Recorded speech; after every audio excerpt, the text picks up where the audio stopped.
ભારે વરસાદ વચ્ચે વડોદરા પોલીસનું પ્રશંસનીય કાર્ય. પૂરગ્રસ્ત અમદાવાદ મુંબઈ હાઈવે વચ્ચે ટ્રાફિક સુગમ બનાવીને જનતાને રાહત આપી. તાજેતરના ભારે અને મુશળધાર વરસાદના કારણે સુરત જિલ્લામાં મુખ્ય રસ્તાઓ અને હાઈવે પર પાણી ભરાઈ ગયા છે. અમદાવાદ મુંબઈ હાઈવે જે ખાસ કરીને વ્યસ્ત હાઈવે છે તેના પર પાણી ભરાઈ જવાથી ટ્રાફિકમાં વિક્ષેપ અને મોટા પ્રમાણમાં ટ્રાફિક જામ થવાની ધારણા હતી.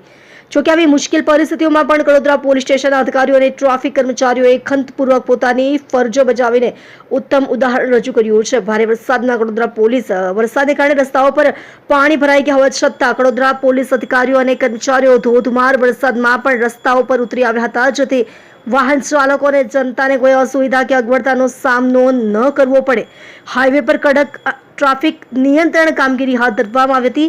સતત પેટ્રોલિંગ અને સરળ ટ્રાફિક વ્યવસ્થાપન પોલીસ કાફલો ઘટના સ્થળે હાજર હતો, જેના કારણે વાહન ધીમી ગતિ અને સુરક્ષિત રીતે પસાર થઈ શક્યા. જેના કારણે બોમ્બે હાઈવે જેવા વ્યસ્ત રસ્તા પર પણ ટ્રાફિક જામ થતો અટકાવ્યો. ડ્રાઈવરો અને સ્થાનિક લોકો અધિકારીઓએ સતત વરસાદમાં ઉભા રહીને કામ કરવાની રીતની પ્રશંસા કરી છે. જનતામાં પોલીસ પ્રત્યે આદર અને સંતોષ. વડોદરા પોલીસ સ્ટેશનના અધિકારીઓ અને કર્મચારીઓની સતર્કતા અને ત્વરિત કાર્યવાહીને કારણે હાઈવે પર મુસાફરી કરતા હજારો વાહન ચાલકોને મોટા ટ્રાફિક જામનો સામનો કરવો પડ્યો નહીં.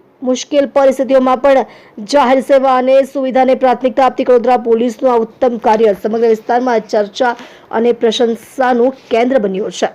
આપ જોઈ રહ્યા છો ગુજરાતની સૌથી પહેલા ખબર આપતી Surat express news channel director Rajesh મંગલેની સાથે.